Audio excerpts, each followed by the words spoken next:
Good morning and welcome to day 18 of our devotional journey as we go through the devotions that are presented to us in Almost Christmas, a Wesleyan Advent experience. Today's devotion was written by Reverend Ingrid McIntyre, and so we're glad to be receiving her words this day as we look to John Wesley's question, do I love my neighbor as myself? Already a question to ponder, isn't it? Well, let's just jump in, shall we? So Ingrid tells us that as a preacher's kid, she moved a lot as a child. Her family moved every 5 to 6 years, it seemed, when a new pastoral appointment sent us to a new church. And she came to dread that yearly possibility of a move and held out hope that one day she would never have to move again. Her hope was nurtured by family members who would welcome her and the rest of her family at holidays and periodic visits, whose homes were sources of stability and consistency amid life's changes.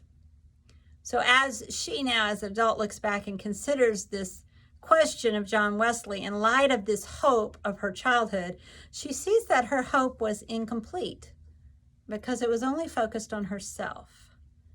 She now ministers with people on the streets who experience homelessness and she has come to recognize that not everyone has family or community to walk alongside them in life's journeys or to greet them with love upon arrival. So when she realized that she was part of the whole family of Christ, she realized that an altogether hope would require her to love her neighbor as herself, to hope for their well-being as much as she hoped for her own.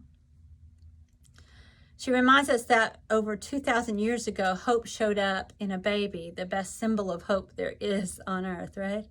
Hope was laid in a manger, literally a feeding trough, she reminds us, a sign that generations could feed upon this hope to keep going. Some of you understand that very plainly, that needing to feed upon hope to keep going.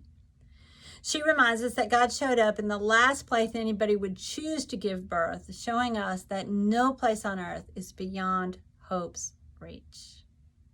No one, no place beyond hope's reach. The people that she meets on the street mirror how God showed up then and keeps showing up now. She says we need to be open to these neighbors of ours who show what hope looks like in different places. Each of us carries a piece that is meant to be shared. And when we love our neighbors as we love ourselves, we find that hope grows stronger together. She says this kind of hope travels.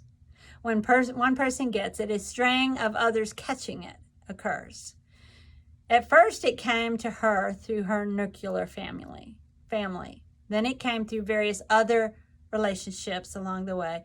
And now it is the beloved community of all of those that she's come to know and love. And it has moved outward through the love of neighbor. It grew from an almost to an altogether hope, one that envisions the well-being of the whole world. So this Advent, she says, we have the opportunity to experience an altogether hope. I believe such hope occurs when we hold out hope not only for ourselves, but for our neighbors as well. And Wesley's question reminds us that loving our neighbor is at the foundation of the Christian life.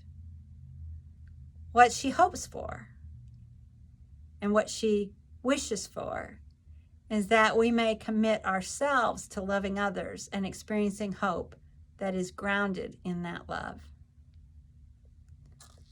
Where are the places that hope needs to travel this holiday season? And are you the one to carry it there?